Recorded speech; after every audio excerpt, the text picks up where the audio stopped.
Good evening, everyone. Tonight, a story that has had Hollywood buzzing, social media ablaze, and free speech advocates weighing in across the country. Jimmy Kimmel is back on the air. After nearly a week of suspension by ABC following controversial comments about the killing of Charlie Kirk, the late-night host returned to the stage of Jimmy Kimmel Live last night. And it wasn't just any return. It was emotional, unapologetically human, and yes, funny, in the way only Jimmy Kimmel can deliver.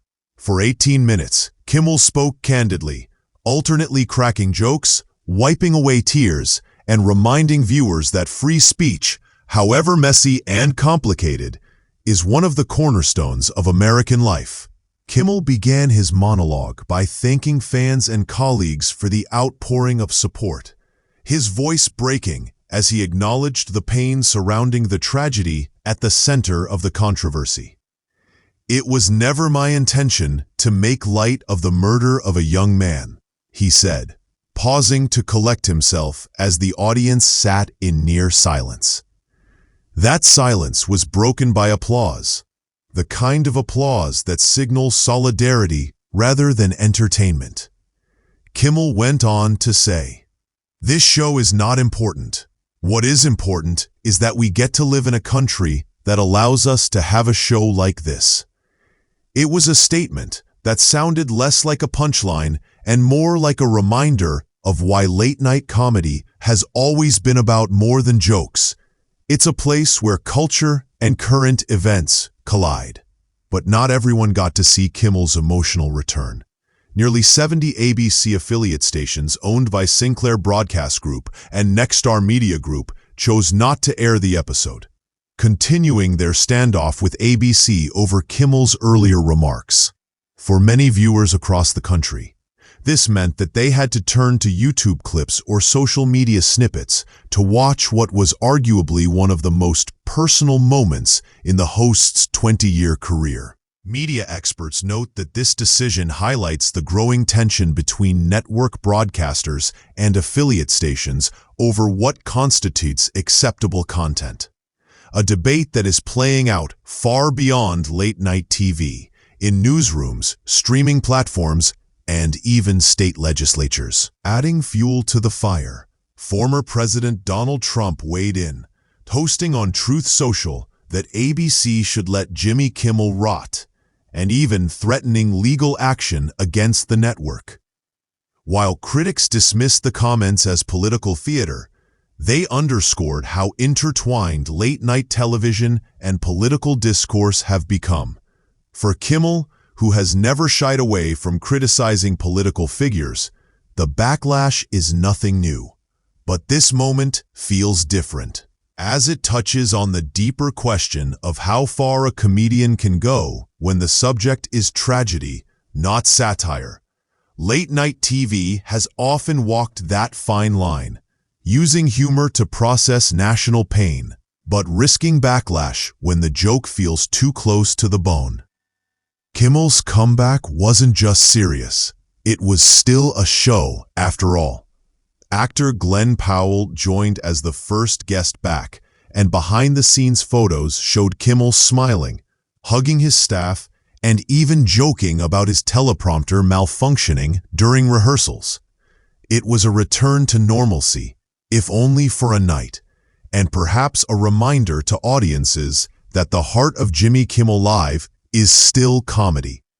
Fans flooded social media with messages of support, calling the monologue brave and necessary. Some even suggested it might be one of the defining moments of Kimmel's career, a night that showed the man behind the jokes. But Kimmel's return was just one of several stories making headlines today. Over in New York, President Donald Trump addressed the 80th United Nations General Assembly with a speech that was part policy, part performance. He took swipes at the UN itself, joking about its faulty escalators after he and First Lady Melania were delayed on their way to the podium.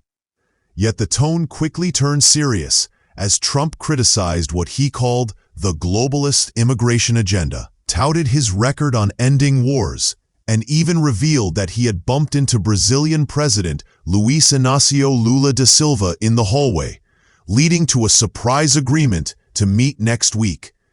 Analysts are calling it a potentially significant diplomatic thaw after months of tense relations. In other national news, the health community is issuing urgent guidance for pregnant women experiencing pain or fever, warning that delayed treatment could increase risks for both mother and baby. Meanwhile, a Florida jury found Ryan Routh guilty of attempting to assassinate Donald Trump at a golf course earlier this year, a verdict that prosecutors say sends a strong message about threats to public officials. And in Minneapolis, a community is rallying around a young girl who was shot in the head during a church attack. Doctors are calling her recovery miraculous, as she has begun to breathe on her own and respond to family members just weeks after the tragedy. Finally tonight, a developing story that could have affected millions. Federal investigators say they have foiled a plot that might have caused widespread cell phone outages across several major U.S. cities. Authorities are warning that such attacks are part of a troubling trend targeting communication infrastructure, something that could have cascading effects on emergency services, businesses, and everyday life. As we watch these stories unfold, from Hollywood to the halls of the UN, they remind us that we live in a moment where comedy, politics, and public safety are all colliding. Whether it's a late-night host reminding us of the value of free speech or a president criticizing the world stage, the through line is clear. What happens in the spotlight shapes the conversation far beyond it. Stay with us for continuing coverage, and as always, thank you for spending part of your evening with us.